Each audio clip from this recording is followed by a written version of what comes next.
پاک صلی اللہ علیہ وسلم کے جنازے کے حوالے سے کس کا سوال ہے؟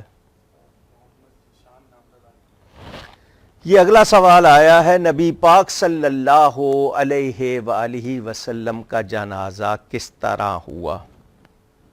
برسوں ہو گئے جواب دیتے ہوئے، مگر ہوتا یہ ہے کہ میں جواب دے رہا ہوں، جنہوں نے سن لیا، جنہوں نے نہیں سنا وہ اگلی مرتبہ. وہ سوال تو ایک سوال ہمیں کم از کم 10,000 مرتبہ جواب دینا پڑتا ہے. تو یہ سوال بھی انہی میں سے ہے. میرے پیارے نبی پاک صلی اللہ علیہ وسلم کی نماز جنازہ جس طرح دوسروں کی ہوتی ہے اس طرح نہیں ہوئی کہ ایک شخص امام بنا ہو اور باقی اس کے پیچھے کھڑے ہو گئے ہوں. اس طرح رسول پاک صلی اللہ علیہ وسلم کا جنازہ نہیں ہوا. خود نبی پاک صلی اللہ علیہ وسلم نے بتا دیا تھا کہ مجھے غسل دے کے میرے حجرے میں رکھ دیا جائے، فرشتے آئیں گے، اس کے بعد 10 افراد آنا، حجرے میں 10 افراد آئیں گے.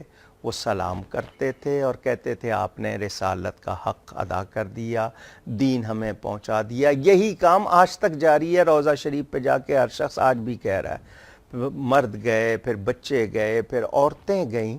نماز اس طرح نہیں ہوئی کہ کوئی امام ہو گیا ہو اور پیچھے مقتدی، ایسا نہیں ہوا. یہ 10 افراد جاتے تھے. اور آج بھی روضہ رسول پہ ہم جا کے کہتے ہیں قد ادیت الامانہ، یہ حضور آپ نے امانت باقاعدہ ادا کر دی، جو قدرت کی طرف سے آپ کو تھا، آپ نے رسالت پہنچائی، پیغام پہنچایا. یہ آج بھی کہتے ہیں. تو اس طرح جنازہ ہوا، اس طرح نماز کی صورت کہ جی ایک امام بنا ہو پیچھے مقتدی، وہ والا حال نہیں تھا.